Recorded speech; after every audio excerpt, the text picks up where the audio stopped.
All right. Let's see, is my mic on? Yeah. Good morning. It's Tuesday, November 9th. Um, had a great oh, what just happened here?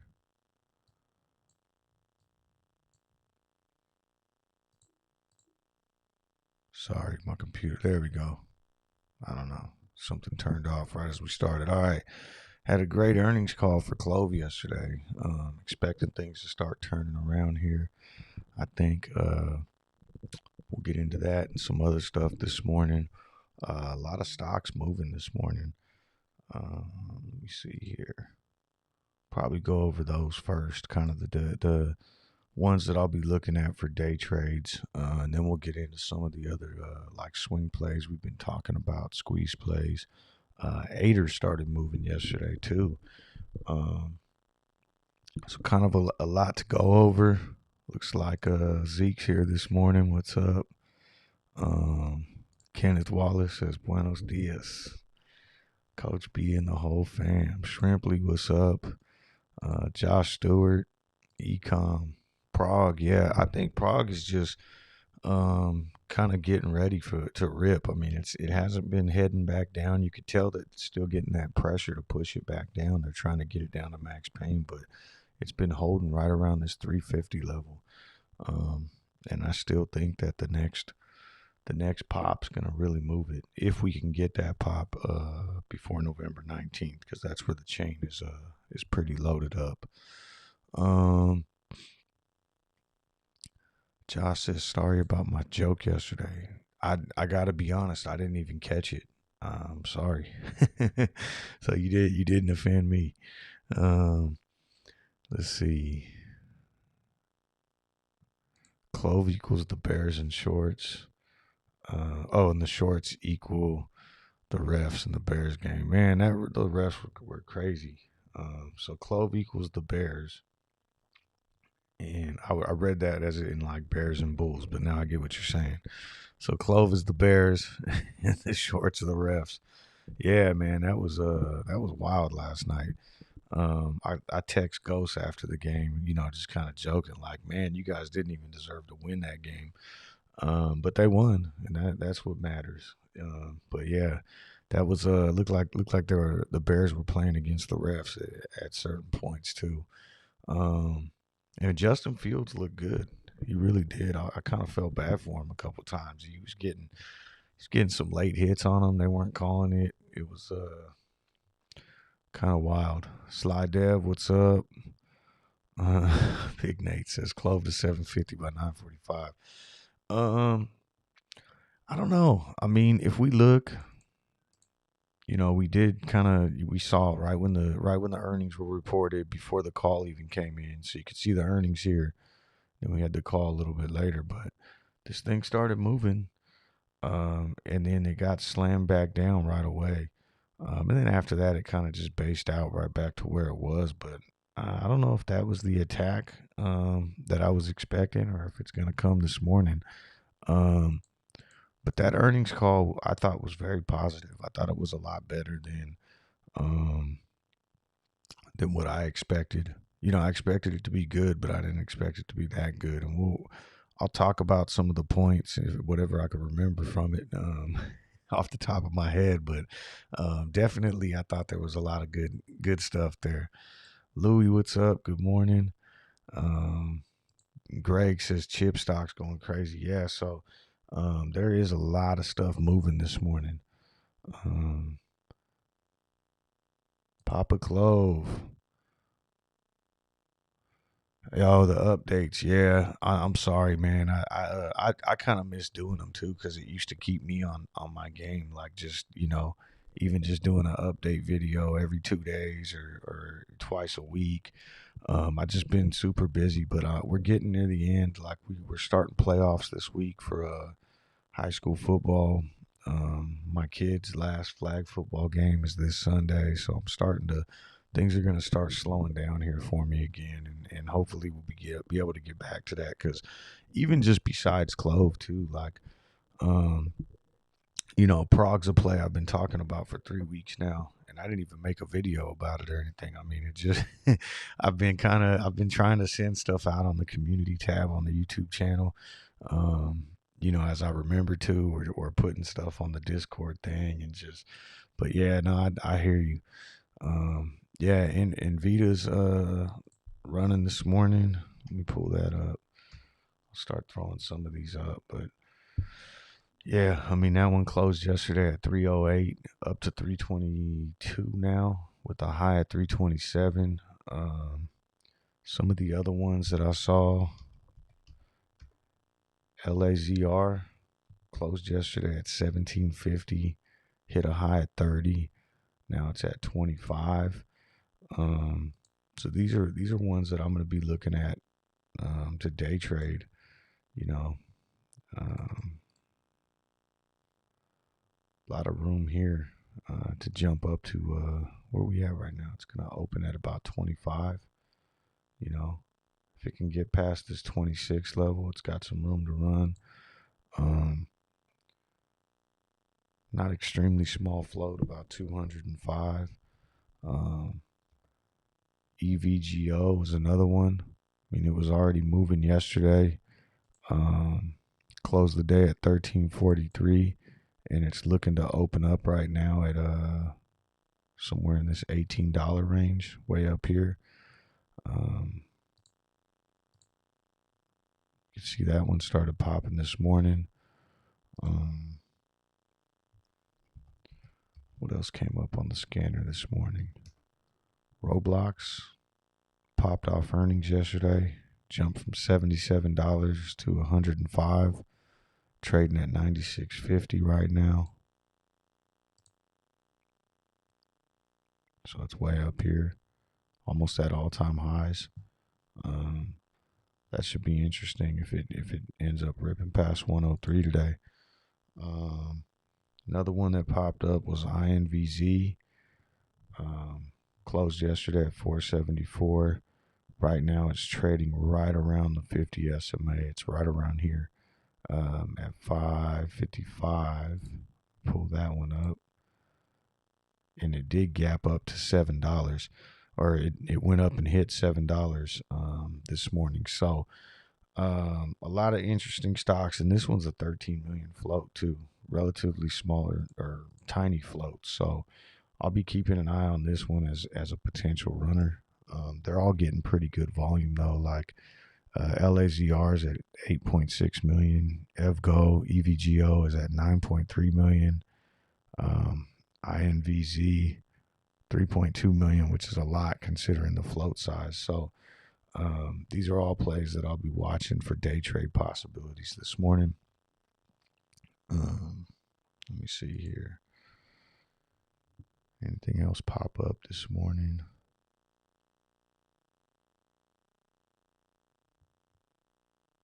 Yeah, it looks like that's probably it right now. Just those four. All right, let me get back to the chat. See you. Good 6-8 Spindrift. What's up? Good morning. Invisible World. Zeke for Bleak. What's up? Joseph Scott. Good morning. Pete. Kimster. Scotty Z. What's up? Man, Scotty, we got to get together on Friday. I didn't stream last Friday. I kind of slept in, so we didn't get a chance to do it. And then the week before, Scotty was busy working, but we got to get Scotty back on here. Let's see here. Present Minds, good morning. Day late, dollar short. Brian Sanders, JJ. We got a lot of people in here this morning. Early. Cuckoo Bird, what's going on? Naked, NAKD. It's one of the OG memes. That thing popped yesterday from 70 cents. Matter of fact, I got to text my neighbor and make sure he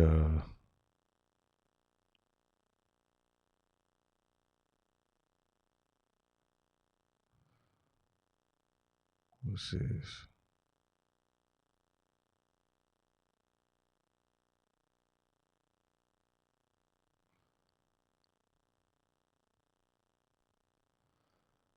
I got to text him right now and tell him if he's not watching to go check out, because I know he's got some from way back in January, I think. But yeah, that one's moving. I haven't looked at the short interest on that in a while. Let me look.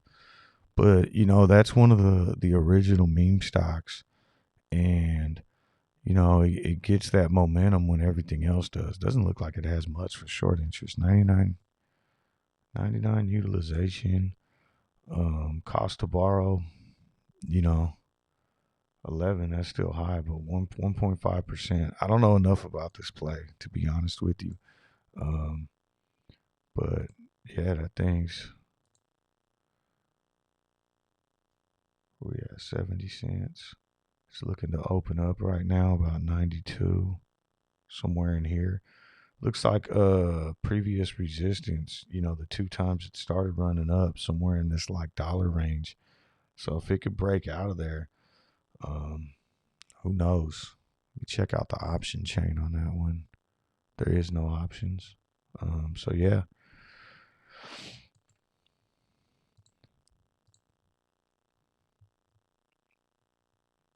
Paul Jones says, "Let's go Prog." Yeah, I'm still in on Prog. Like I said, that November 19th chain is the one that looks. I mean, it's just absolutely loaded up and ready to move. We're trading above max pain. I think, this is probably still the best in terms of squeeze potential right now, where you can get into something at a really cheap price that has the ability, I think, to probably double up at least, or something along those lines, in a short period of time. I mean, there's other plays out there, obviously, that have the potential to squeeze. And I mean, I also, don't get me wrong, I think AMC and GameStop are ready to pop again and go on another run too. But Prog, for where it's at right now, it seems like a pretty, I don't want to say safe, nothing safe, but a safer play in terms of the way it has the short interest set up. We'll check that right now too. I wasn't planning on talking Prog, but now I am. So let's get into it. So Prog right now, in terms of like what you want to see in a short squeeze, we're looking at 37% short interest. 53% of the free floats on loan. Cost to borrow 89. Looks like it's at an average of 99 today. Utilization's almost maxed out. So like I said, it kind of has all those let me see here. Pull up the option chain real quick. It has all that going for it. And then, relative to the float size, which is right around 130 million, we're looking at, let me make this bigger. There we go.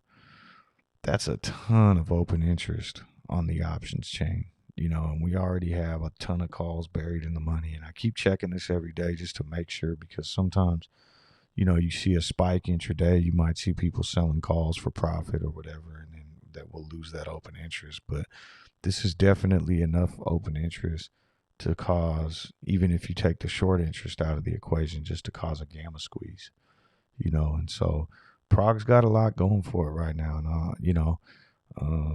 I'm just being patient with it. Look at the daily chart. I mean, it's not like it's been getting pinned back down. It's just been doing this little stair stepping. I did think that once we kind of bounced off this EMA, that we were going to go up and hit this new high, like above 450.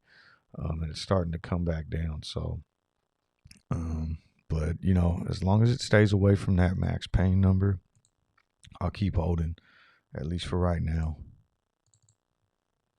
And just to confirm, max pain still 250 for today. So, yeah, I'm still excited about Prog. Crypto Cello, what's up? Good morning. Turks McGurts. Evgo, yeah, that's so LAZR, EVGO, RBLX, and INVZ are kind of the four that are going to be on my watch list for some day trading opportunities today.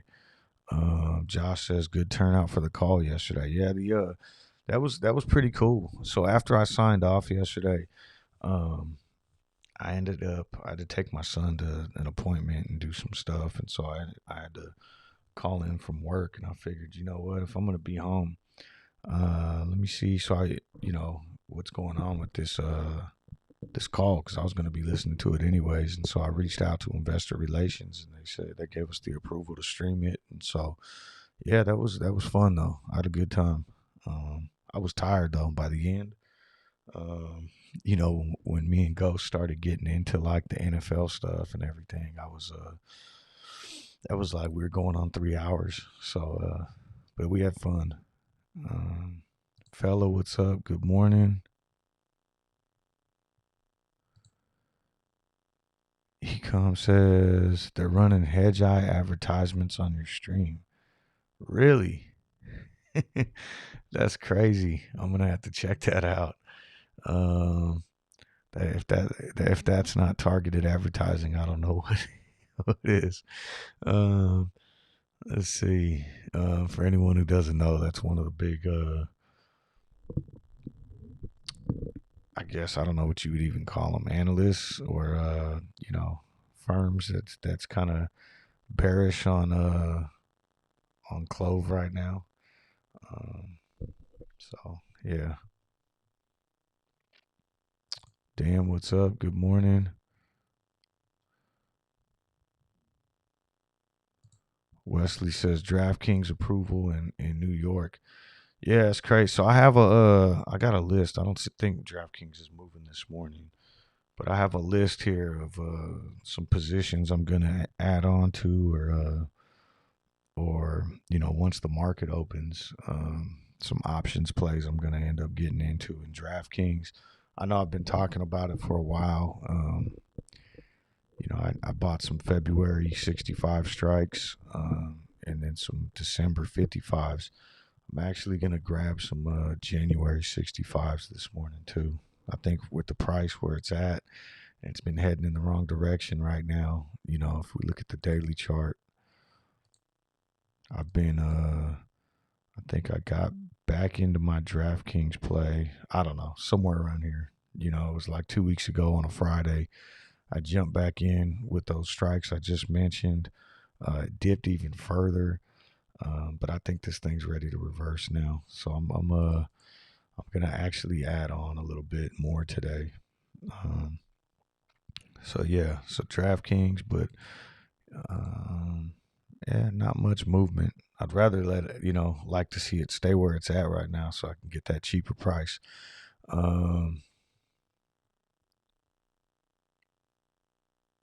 Ecom says sent you a screenshot on Twitter. All right, I'll check it out as soon as we get done. Well, let me see if I can pull it up.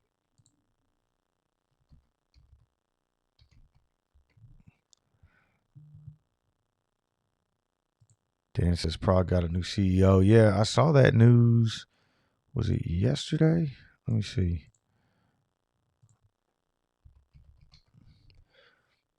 Or was there some news this morning? Oh, there was this morning. Okay. So it looks like as of this morning, Progenity appoints Adi Mohanty as CEO.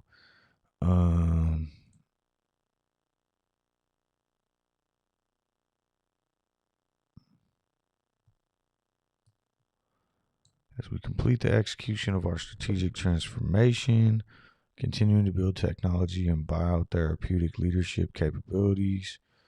To this end, we're delighted to welcome Adi as CEO.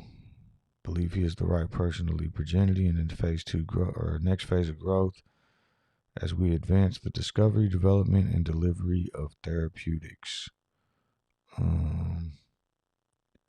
Experienced biotech business leader with a track record of several successful product development and approvals, followed by rapid commercialization, previously served as the CEO of Biotime. During his tenure, the company advanced its platform science to develop product candidates from the lab into mid and late stage clinical trials. Okay. All right. That sounds nice. What else we got here? Anything else? No, it's just all CEO news. Okay.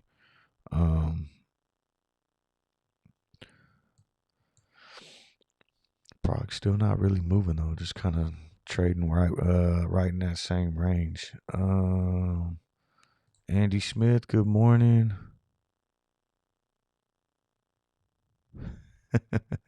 Crypto says my daughter makes me buy so many Robux that I buy Roblox stock every time I buy Robux. Yeah, you know what? When that IPO came out, I remember my kids never really got into Roblox, but a lot of their friends did, and I remember saying,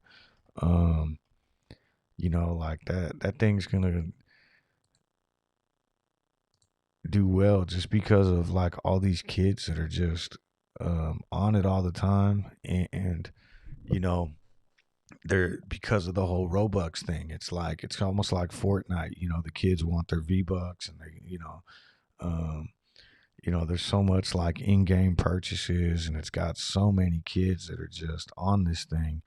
And so many different games, and I've only experienced it a little bit because my kids kind of tried to play it out, but then they're more into like the PlayStation and all that kind of stuff. So, but I remember when this IPO'd, I was thinking like, man, I'd love to get some Roblox, but it's hard to, I hate getting in like right at the IPO because you never know what's really going to happen. This was actually a successful one.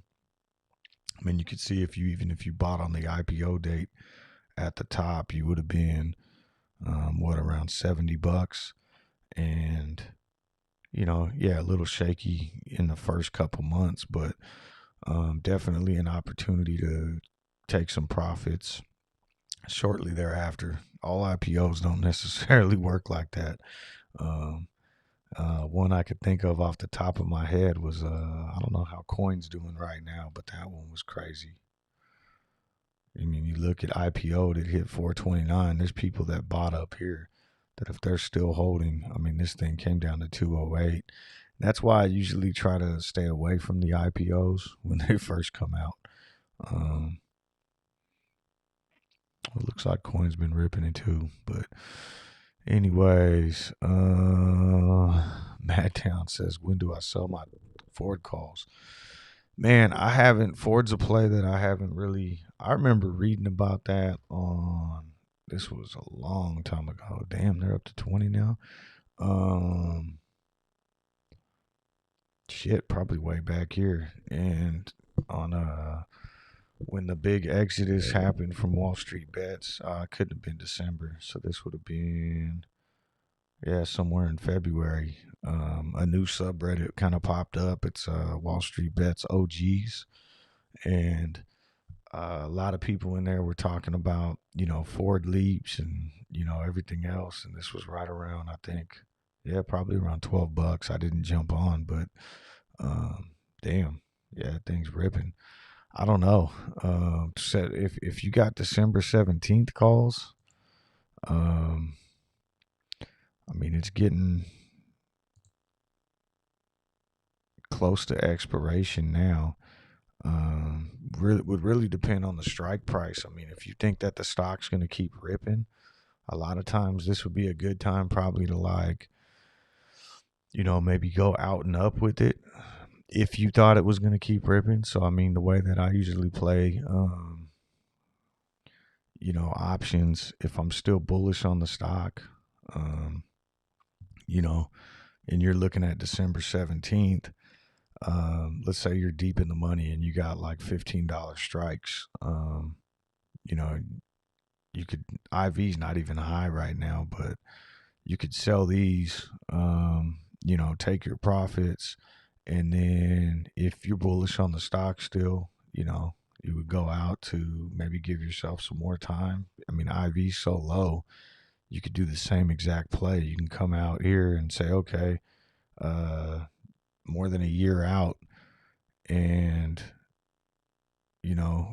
come out here and buy the same exact strikes, or not strikes, but the same amount of calls. So I guess what I'm saying is, let me open this back up, and I'm just using $15 strikes as an example. But let's say you were to sell these now for $500 a piece, and you owe 10 of them. You own 10 of them. So now you're getting $5,000 in your pocket, 5,300. But now give yourself another year and come out and buy the $30 strikes or whatever. 10 of them, you're spending $1,000. You just put $2,000 in your pocket. Now again, I'm saying this without knowing what strikes you have. I don't know nothing about Ford. That's just what I do a lot of times. Is all, definitely depending on what your profit is, take profits always. Especially because those are getting ready to expire, and you never know what's going to happen. All of a sudden Ford can come crashing down tomorrow. You only got 30 days left on those. But if you're still bullish on the stock, push it out more, and just go with a higher strike. That way you can put some profits in, and that way if you're wrong, you keep some of that profit. That's the way I typically play it.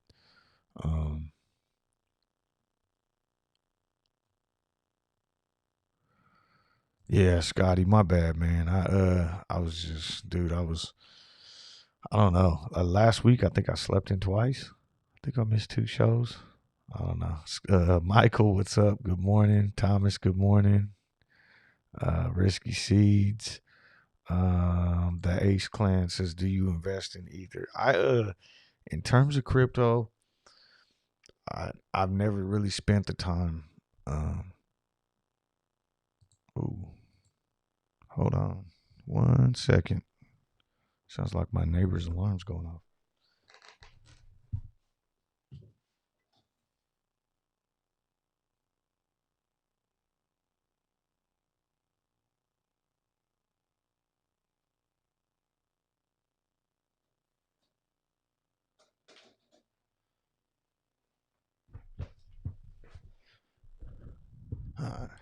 Sorry about that.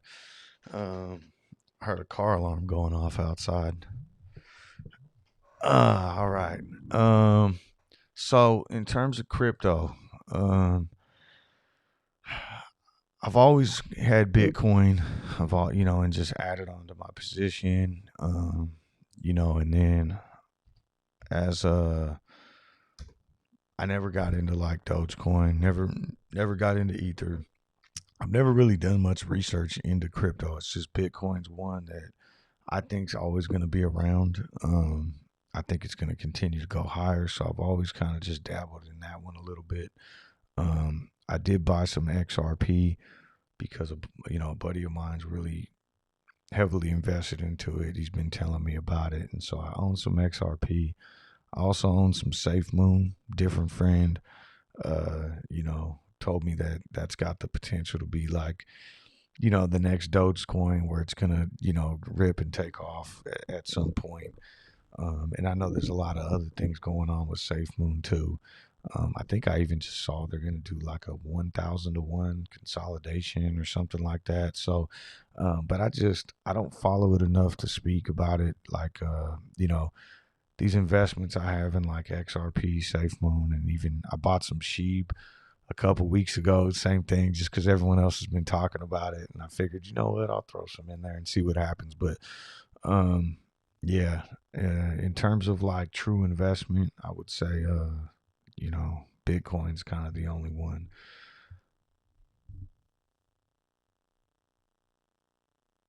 Romy, what's up? Good morning.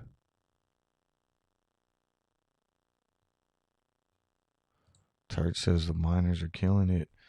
Bitcoin all-time high. Ater, TTD, nice run yesterday.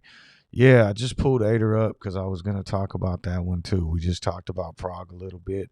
I know I was saying, Ater is still below Max Payne and all that, but Max Payne's 10. There is some room to run. Really nice spike yesterday, it looks like, after earnings. Before we got on this morning, I was looking at the option chain here just to see what was going on with it. I might as well talk Ater right now since Turt's brought it up.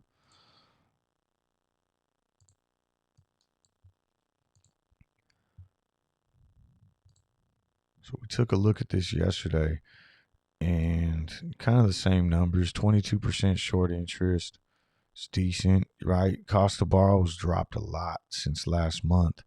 And utilization's gone down a little bit too.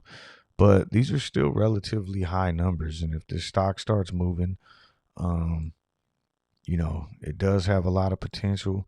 One of the ones that I wrote down, and I got way off base too. I was going to go over my list of what I was going to buy today, and Ater's on that list. And then we stopped talking about it after I went over Draftkings. But, I was even thinking IV still high. Max Pain is at 10. I was thinking about today just going in and grabbing. I know it's only 10 days away. But looking at these $10 strikes here, 35 cents, so that's $35, and there is enough room to move up to get some movement there. Like, even though Max Payne's at 10, I kind of wish I would have did this yesterday, obviously, but if you go in there and buy it at the $10 strike, even if this thing rips up and does get pinned at Max Payne at $10, if it happens sooner rather than later, you might get a double up out of this. But then the other reason I like it is because if it continues to rip past Max Payne and start squeezing, this not bad. If all of a sudden this thing runs up to like $12.50 or $15, or it's tries to attempt to push to previous highs, where we at there. I don't know about 48, but even if it can get up to 20, or this $16 range. So if it kind of, holds that momentum that it picked up with yesterday and after hours. So I might go in and grab a couple $10 calls today. But just keep in mind, like I said, Max Payne is 10. But there's still, and I know we talked about that yesterday, there's still a lot of room in there to get to Max Payne too, right? So, if you bought yesterday at 6, you're looking at a $4 increase. That's more than a 50% gain if it continues to run up and then get pinned there. And let me just make sure, because I'm sitting here talking about Max Payne being 10, and I have not looked this morning.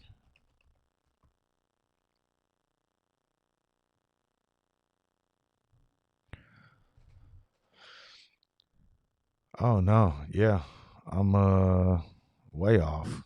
I don't know. Did that change yesterday, or did I miss that yesterday? Looks like ATER's Max Payne is 750 right now. Hmm. I could have swore we checked that yesterday and it was $10. But yeah, so for Max Payne to be at 750, that kind of changes things from what I was thinking about, because now it's trading right at that point. But I don't know. I still might come in and grab a couple calls and see what happens.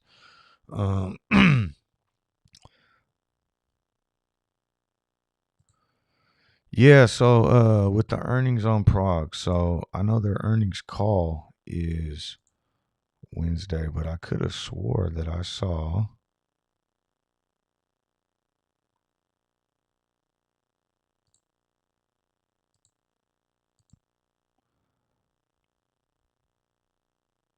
I must be confused.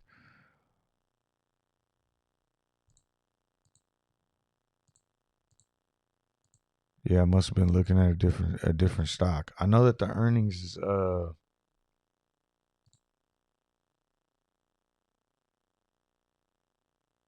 yeah. So they did. This is back on the 3rd, so this was last week. Prog Holding shares are trading higher after the company reported better than expected Q3 earnings. So,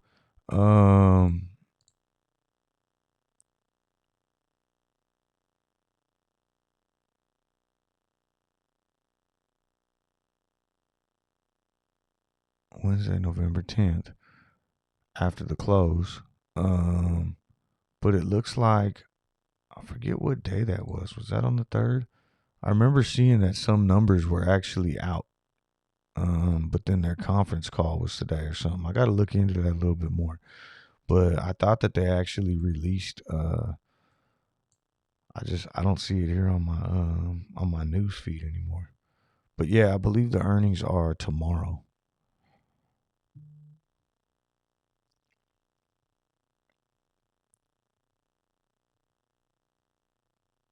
What's up, Mikey B? What's going on? Haven't seen you in a while. How will Clove do today? Yeah, you know what? Let's talk Clove. Let me check my list. So, we kind of, Ater, that max pain sitting at 750. I don't know. I mean, if it breaks above it, uh, maybe I'll jump in. But that reminds me, even like yesterday, we were talking about BBIG, and that was kind of the same thing. It was up at 550, and then as we were getting into pre-market, it was lowering down. And if I recall correctly, max pain on BBIG was at 450. See, now that one's at $5. So I think these prices are updated now. But same thing, I was kind of saying that, like, hey, if this thing can't break above 5, I don't want to jump in yet. And it's exactly what happened. They pinned it back down. So that's kind of where I'm still sitting at with Ater. Now that I see that the max pain is lowered to 750, I want to see it break above there, and kind of hold above before I become a buyer. But on top of that, just because I know these aren't plays that I'm in, but like SDC, looks like they got killed yesterday in earnings. That's one that's on my watch list. And I mean, dropped down from 530 down to $4.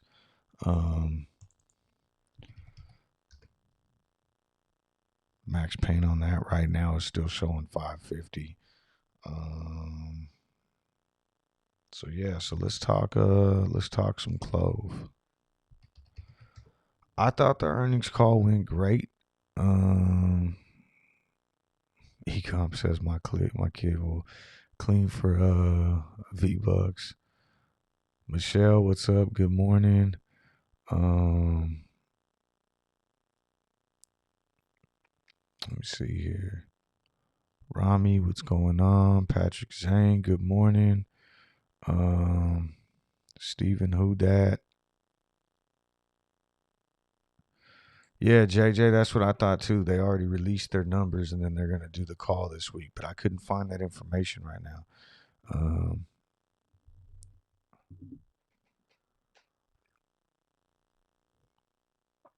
All right, so Clove.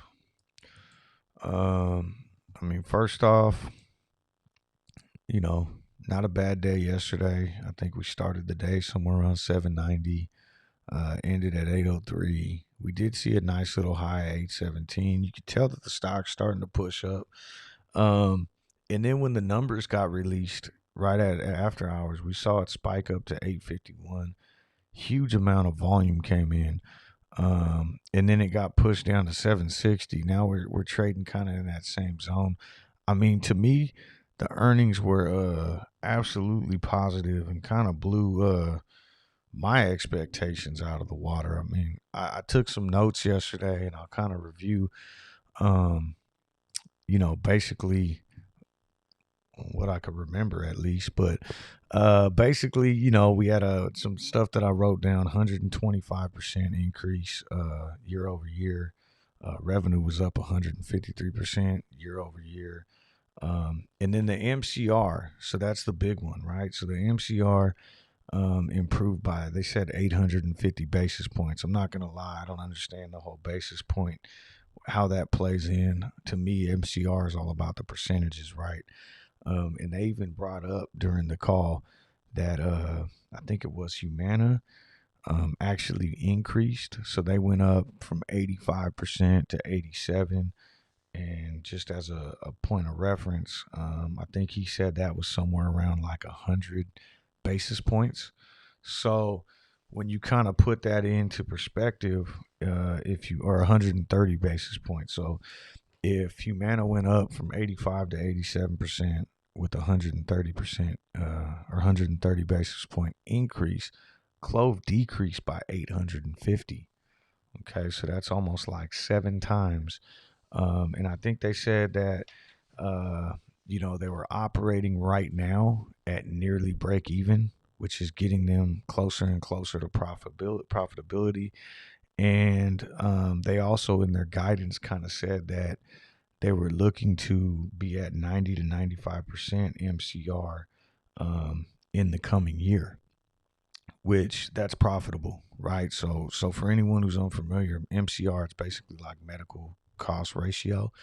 And so with the there's a cap on how much, this is my understanding of it. There's a cap on how much they can make, right, with the Medicare plan. So, and I think it's like 85%. And basically, so for every dollar that comes in, um, they can only make, I think, 15% of that, if that makes sense. So the cost is how much they're putting out for their patients. So if they're paying out 85%, that's 85 cents on the dollar.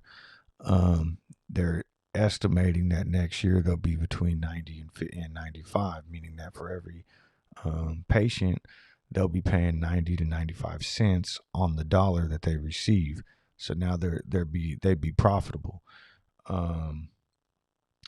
Currently, they've been operating at a lot higher. I think last quarter was like, and I could be wrong here, 102%, meaning they were paying out, you know, so, for every patient, which is why they were operating at a loss. So that being said, they're projecting to be profitable in 2022. That was a big point. The other one that I think was probably the hugest is in terms of, again, the AI, and the Clover Assistant and everything else. Um, Basically, they were talking about the cohorts that they've been looking at. And so they have this cohort of 2018 patients that have been, treated under Clover Assistant since 2018. Then they have a 2019 group and they have a 2020 group. Now, at the end of this year, we'll have a 2021 group too. But basically, what they said was with every group, MCR was improving year over year. And then every group was lower than the preceding one. So in other words, 2018 group's MCR was lower than the 2019 group. The 2019 group's MCR was lower than 2020. So what they're showing is the Clover Assistant is working. And they have 3 years of data now. At the end of this year, they should have 4 years of data, 4 different cohorts, 4 different groups that prove that the AI is making these patients healthier. And which, what happens with healthier patients? Their MCRs, goes down, which costs Clover less money. So as you start to look, not only is the company becoming more profitable because they're signing on more, more lives under management and all that, but as the years go on, we're going to see these patients become healthier because of the AI, because of the Clover Assistant. And over time, that's going to make them even more profitable. That's the way I'm looking at it. So I thought that was extremely bullish. Another thing that was kind of like a little hidden gem in the whole thing, in the questions at the end, they were taking questions from analysts. And actually, before I get to that point, I thought the funniest thing. So Credit Suisse comes out last week, right, and issues an $8 price target. When they're hosting a healthcare conference this week that Clover Health speaking at, but Credit Suisse comes out and issues an $8 price target ahead of earnings. Makes no sense, right? But then on top of that, the Credit Suisse analyst is in there asking questions, at the end of the earnings call that you would want to know before releasing a price target, right? It just makes them look ridiculous. Like, how do you release a price target last week, and here you have these unanswered questions, and so it almost feels like the price target last week was rushed, or who knows? Maybe they were trying to accumulate more shares and wanted to slow down that could just be my tinfoil hat theory, but it just doesn't make sense why they would have did that last week. And then dudes asking questions yesterday, you know, I feel like we're still going to see some analyst upgrades. But anyways, I'm getting ahead of myself. So there was a question that came in about, do they have plans to kind of go third party with the AI? And that's something that I've always been saying, like, like Amazon AWS and that sort of thing, that the potential could be there. And they said absolutely. They said not only do they see it, the Clover Assistant being utilized beyond Medicare, so that maybe one day, I guess that could be forward thinking for Clover Health in general, that one day they could be offering insurance to people other than Medicare patients, um to just normal, I don't want to say normal, but just regular, people that need medical insurance.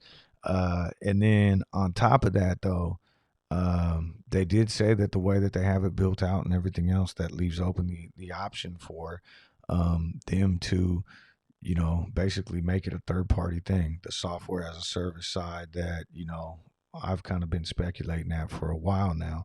And they kept mentioning every life, that Clover Health was going to be about, helping every life. And so I think that's kind of in their forward thinking guidance for, who knows how far out. But I thought that was pretty, you know, pretty bullish. I really thought the earnings call went amazing. Um, Shit, I wrote down so many notes yesterday. I don't even know. I probably missed so much other stuff. But yeah. I mean, I think next year is going to be huge for Clove. As they become more profitable, and they have right now, with open enrollment going on, we're probably going to see even more lives under management. You're going to have even more coming out with the AI, the Clover Assistant. As that continues to grow, and we start to see, what happened with the 2021 cohort and compare those numbers. So um, things are really looking up. Now, how's that translate into the price action that we're going to see moving forward? Um, I think that as people get the opportunity to kind of digest this information, I would imagine that we'll probably see some buying this week. Um, we are trading above max pain. I think the last time that I looked, max pain was still at 750 on Clove. And yeah, it's still at 750. So we are trading above max pain. If I had to guess, I would say we're not going back to max pain. We're not going back to 750. Um, you know, I would say maybe we probably hit above 8. I don't know if we'll hold it today, but I think we close above 8 on the week. Um, and as we continue, I really think we're still going to take an analyst price target upgrade to really get this thing moving. I could be wrong, but I think if in the coming days or weeks we finally see that upgrade that we've been waiting on, that would probably provide the volume to come pouring into this stock. Because at the end of the day, when you see, like, yeah, that was a great earnings call, but a lot of people don't understand shit. I don't even understand it. Like 6 months ago, I wouldn't have understood what an MCR was, or what, some of the stuff that relates to Medicare and things like that. But I've kind of learned just from watching the stock and being invested and everything else. And I think that, you know, a lot of people, put their faith in these analysts. And so when an analyst comes out and says, hey, we have a new price target of Clove, we're looking at $16 or whatever it may be, that's what's going to drive the volume in. That's where I think we're probably going to be right now. And who knows, we could see one come out today. Waffle Maker says this quarter didn't include the expansion. Yeah. So the whole expansion thing right now is the enrollment period. Is going to end at first of the year, and so there's still another 2 months of enrollment that we'll probably hear about those numbers and how well they did at the next earnings call, which will be in February. Also, yeah, the star rating, I left that out. They did say that they are looking forward to getting a 4-star rating next time around, and every time you get these star ratings, that helps with profitability too, because you have rebates and other incentives built into that. So along with just being a 3.5 star as opposed to a 3, or being a 4 star as opposed to a 3.5, is going to make you more enticing to people as they get into open enrollment and pick their plans, I would imagine.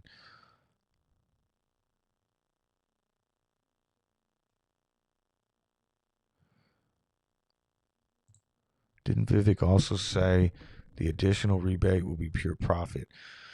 I think so. And I think they were kind of, Ghost and I were talking about this yesterday at the end, but it seemed like, and this has always been kind of like Clove's thing is, kind of under promise.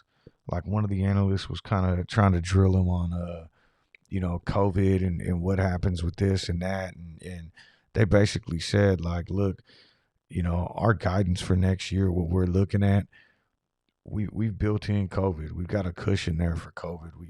And we've been pretty modest about it. So, which to me, I mean, barring things getting worse than they were previously, um, if everything was to even stay the same, or maybe they've even baked in, like, if things were to get as bad as they, the worst that it's ever been, or whatever it may be. But it sounds like um, they're accounting for all of that, and with the rebates and everything else. And so it seems like every time Clove comes out and does their earnings calls and everything, they over deliver.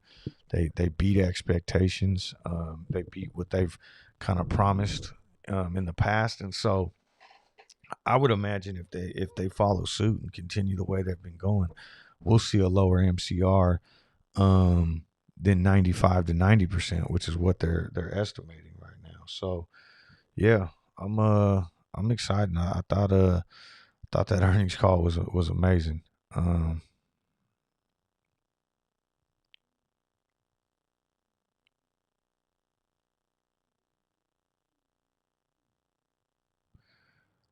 let's see here.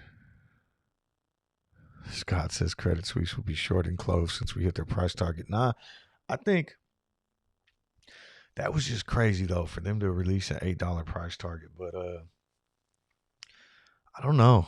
I mean, we talked about this yesterday on this stream too, but I really feel like, what a lot of these guys do, or, institutions do, is they just play it both ways, right? So, I mean, as far as I know, Credit Suisse owns 87,000 shares, I think, of that's what was reported in August, unless they sold. But I can't imagine that they would sell. Let me see. I don't know what their cost basis on this is, but yeah, I would imagine that maybe they were looking to buy more and slow down the progress. To I don't know, to release a target like that, because to own that many shares, and if they, depending on when they bought them, I mean, were they happy with a $1 gain? Uh, so I would imagine that we're going to see an upgraded price target even from them at some point. Now that we have the earnings call, I mean, they're speaking at the health conference. I think tomorrow. So it's just crazy though. But I think what a lot of these guys do is, it's just they play the stocks up and down, right? So you see when the stock's undervalued, they issue a high price target. They ride it on the way up, and then they release a low price target and short it down, and then they, until it gets to a nice entry point that they want, and then they ride it back up again and just play that game forever. Um, VN, what's up? Good morning.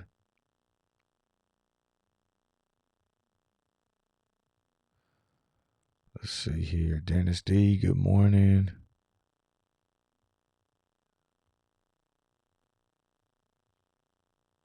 DJ Tardis, what's up? Good morning. Um, all right, Joseph Scott, thank you. Appreciate you dropping by. So yeah, so Clove, I mean, I wouldn't go crazy with like call options or nothing like that. I mean, who knows? We could see some crazy, insane movement, but at the same time, we could also see a nice slow climb, where maybe we finish this week off at like 850, end up to making a little bit of a run to 9, slowly kind of creep our way up. But I do think it's going to be more of an explosive move once we get that price target, because I think that once we get a true analyst price target, it's going to be a lot higher than what we're trading at right now. I mean, I still stand by. I think this stock should be trading at around $20. Okay, 20 to 30. And right now it's insane that we're sitting here at 8. The one thing I will say is this though. On a daily, I was looking at, we closed above the 50-day moving average yesterday, right? Closing at 803. If you could look back and see, sure, we've bounced above it or whatever, but there's only a couple other times that this has happened. The last time we closed above the 50-day moving average, or actually no, that was we closed up here, but we kind of got near there and had that pop. But the last time we kind of closed above there was right back here. And I'm not saying that to get people fired up and say, oh, we're going to 28, but typically when stocks, get this nice close above the 50, that's when they'll start moving. And we did just close above that yesterday. So just something else to kind of throw out there.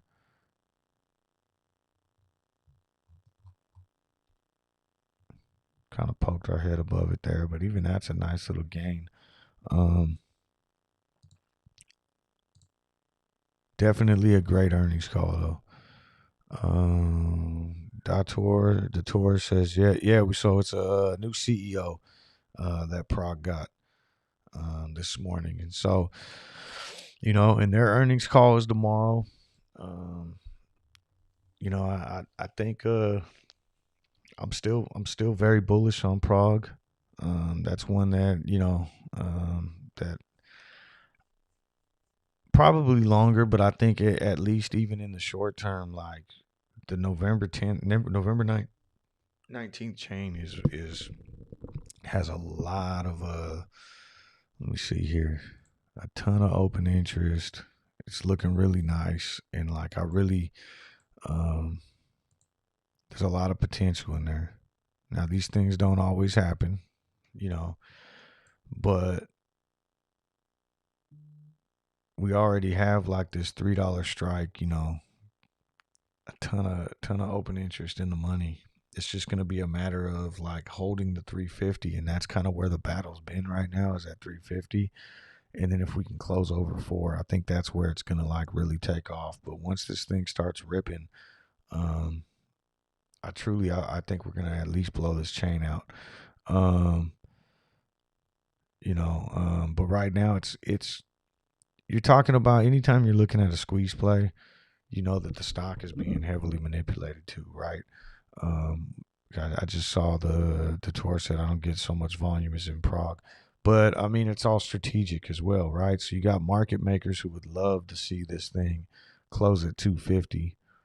And then we also have short sellers. I mean, there's a ton of short interest in the stock that are going to continue to try to like prevent us from passing these strikes. So right now, even if they can hold us below 350, the way this works is, if you look at this delta and think about it from a hedging standpoint, right? So that means that 59 shares right now are being hedged for every contract that's in here. And there's 29,000 contracts. So that's what, almost 3 million shares.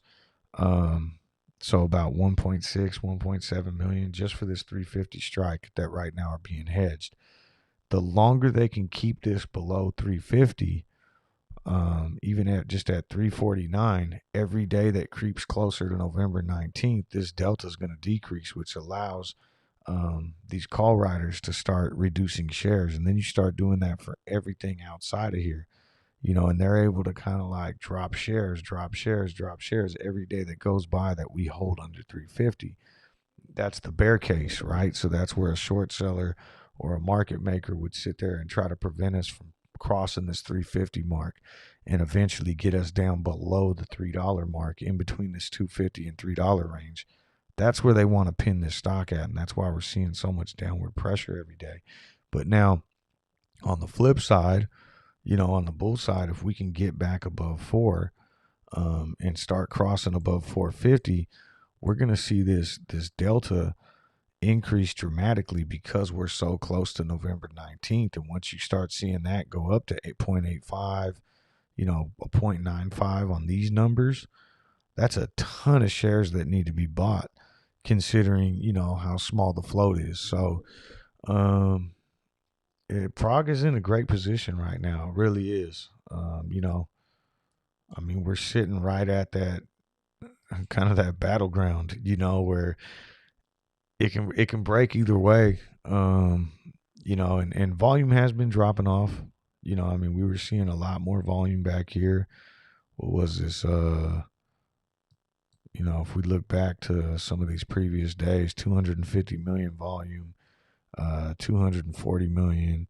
Even over here, we're looking at 352, 253. And then, as of recently, our volume has been closer to like, the 70 million range. Now, yesterday was even lower at 27 million.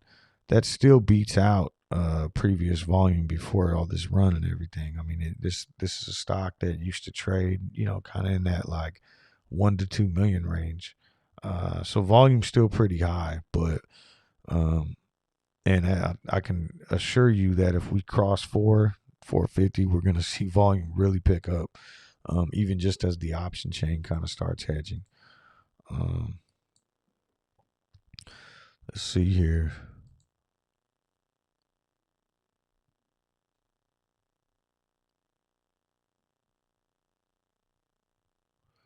DJ Charter said a quick one would be welcome too. Absolutely, I'll take a quick one any day. As great as just like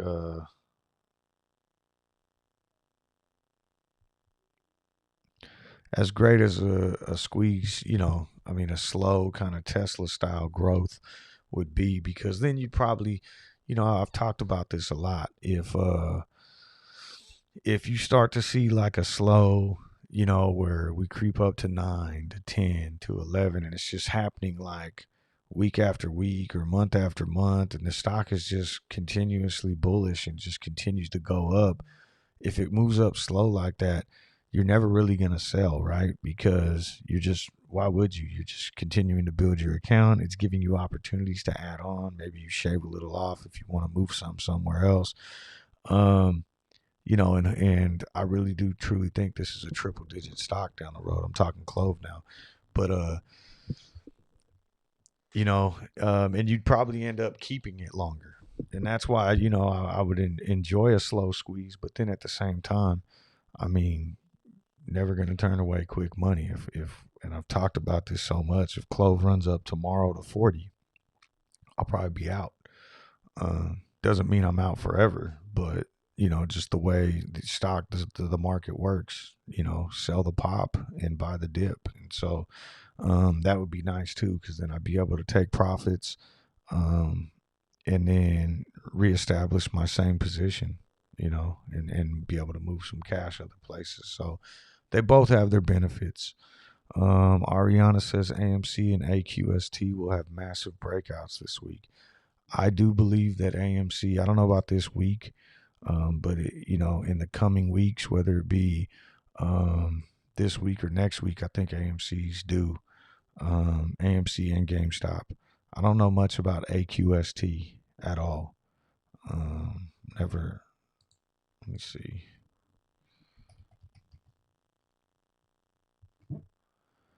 AQST. Oh, it started. I don't know what's up with that play though. Looks like it was back at 18. Huh. Yeah, I've never heard of that one, but yeah, I'm thinking AMC and GameStop, I think are both gonna rip, and that's another part of it too. Like when we just talk about CLOV, for instance. Let me pull this back up.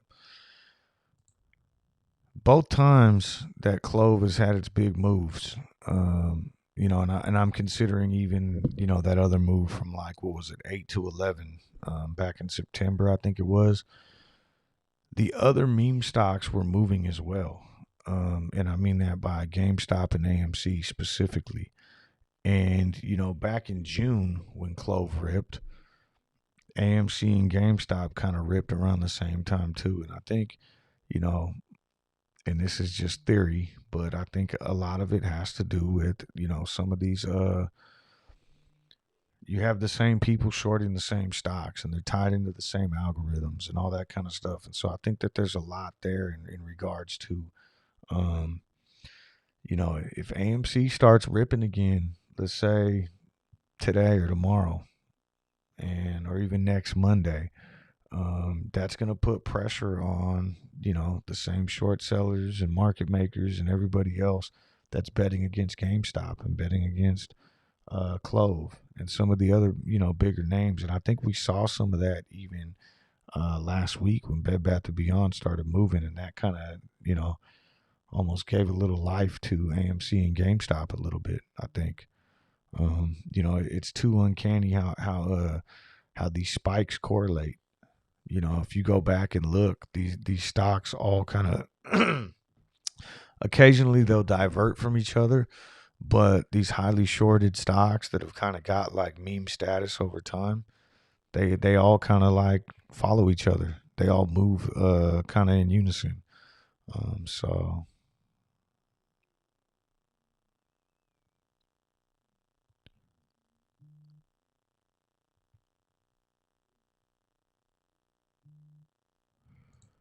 Wish got a price target upgrade to 15, still waiting from August. So it looks like Prog's moving right now too. Let me see what's going on with Wish.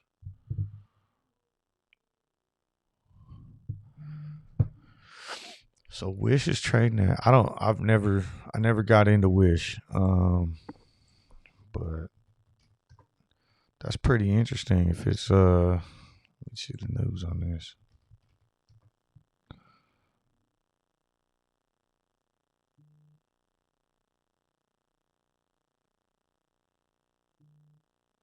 Cohen adjusts price target to Cohen Cohen said $6 on Wish from $10. I don't see a $15 one, but I mean I'm just glancing real quick, but yeah.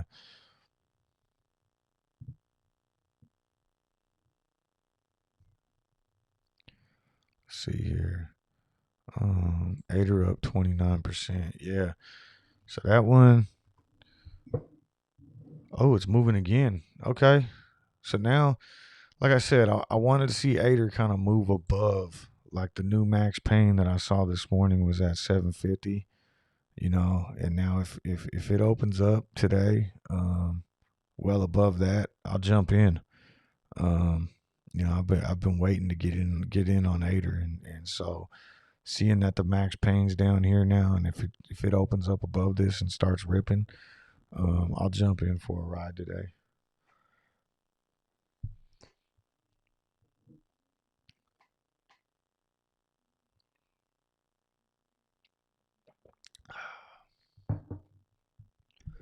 But check my scanner. It looks like kind of the same stock still. Um, and again, if you signed on a little late this morning, so the stocks that I'm going to be watching today or keeping an eye on, from a day trading perspective, I'm looking at LAZR. Had a lot of movement last night, or this morning, I should say. 17.50 up to $30, and now it's trading at 23. Should offer in a lot of volume in that one, so should offer some nice movement. EVGO closed at 13.40. It's trading at 17.75 right now. Roblox ended the day at 77, hit a high of 105, and it looks like it's climbing back up. Damn. Sitting here doing the stream, that would have been a nice little entry point with the volume that's behind it. 96, and it's still ripping. The only time you want to trade in pre-market, like try to day trade in pre-market, is when you see nice volume. You don't want to see this choppiness like we see here, but this is some decent volume right now.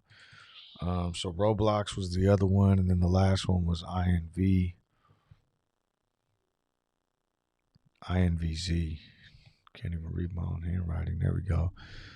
Closed at 474, hit $7. Now it's at 572. And as always, I'm going to be watching kind of these favorites that we've been looking at for a while. ATER being one of them. SDC gap down about 25%. So that's one I'll be keeping an eye on. BBIG had some movement yesterday, so kind of all those same plays that we've been in. Yeah, hopefully we'll have a nice day.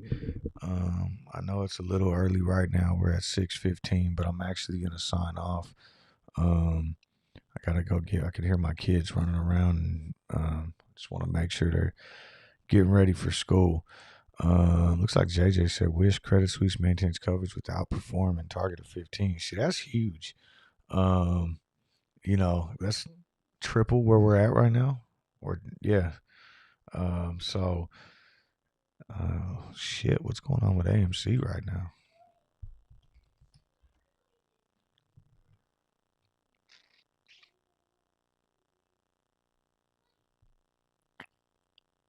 Okay.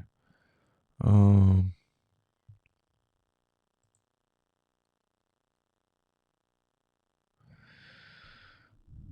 So JJ, it's hard to say. Like, I mean, for me, it's just, I mean, I guess I'd be with it trading where it's at now. Like if you were looking to enter in as a hold, like I want to be a part of this. This is, I think this is gonna take off and squeeze type of thing. Kind of where it's at now, it looks like it's above there, but just you kind of know your downside that if it comes down if they get it down to 750, it's gonna get pinned there. Um, but it's above it right now, so it's kind of hard to say. A lot of times, what I'll do too is wait for that day trade entry point, and once I get that day trade entry point, then maybe make the decision to stay in. And so what I'm usually looking for, like on a 1 minute chart for that, and I know this is probably a bad example here, but I have it up. So usually, you know, either this crossover above the 50 SMA, you know, but I also want the 9 and the 20 to be usually trading above it too. So that probably would have been my entry right in here, at 608. And then, but that's more for a day trade, right? And so, but if I can get that entry, um, where we at right now? So probably wait for some sort of pullback, maybe a bounce off VWAP, but look at it more from a day trade point of view and jump in. And then that way, if it does start taking off, I've got shares and I'm part of the run. And then probably play it a little bit looser, and then maybe look to build on a consolidation phase. But I like for me right now because I'm gonna be playing options on this. I'm probably gonna be looking at ATER, these $10 strikes, depending on how expensive they are, when we open up, and that's only 10 days away. IV's pretty high though, and that's why I'm just gonna try to play that. Maybe this has momentum and it's gonna pop in the next 10 days, basically in the next 2 weeks. Um, I'm not gonna go crazy. I'm just gonna buy a couple here but I'd rather do that than throw my money in shares right now. But I also feel like with shares with ATER, when you look at your downside, right? I mean, it's kind of been holding this like $6, $5 level, and on top of that, I think that if you kind of definitely play with the stop loss. I mean, if you were to go in with shares right now here at $8, um, knowing that max paying 7, maybe you have a stop loss set at somewhere around 720. That's not that much of a downside, but the upside is tremendous, right? I mean, if this thing does break and starts running, we've seen 16 and even 18 recent highs, and all-time highs, it looks like all the way up at 50. So I really like Ater and the potential that it holds. I'll probably yeah. I hope that answers your question.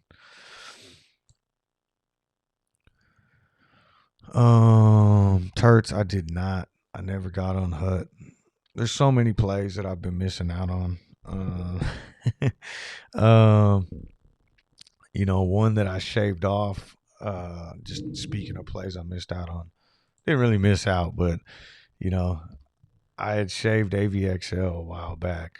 When this was probably a month ago, 2 months ago, when the spy was. This is one of my long term holds, and I still have a position, and it's actually been ripping over the last 2 weeks.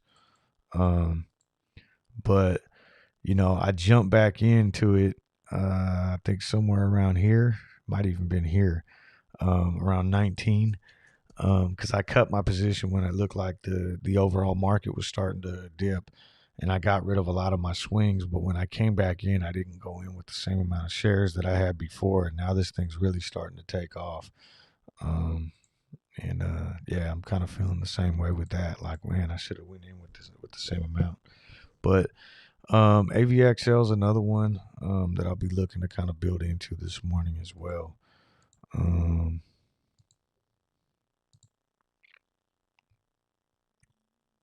All right, let me pull Ater back up.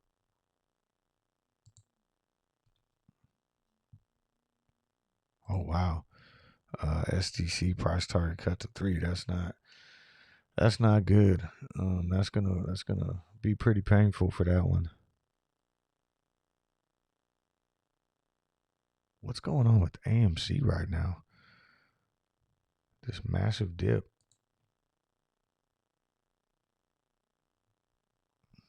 I don't see any news behind that either. All right, so like I said, I'm gonna sign off a little early. Thank you guys for joining. Hopefully, we see a great day out of Clove, Prog. Whatever plays you guys are into. I'd love to see. I know I got some AMC calls I'm still sitting on that I would love to be able to cut loose if we get a nice run today. Um, you know, and yeah, probably gonna jump in on Ater here in a second as well. So. Should be an interesting day. Hope to see you guys tomorrow morning. Again, thank you for coming out. Hope you enjoyed the show. If you have any questions or anything, leave a comment on the video or hit me up on Twitter. Thank you.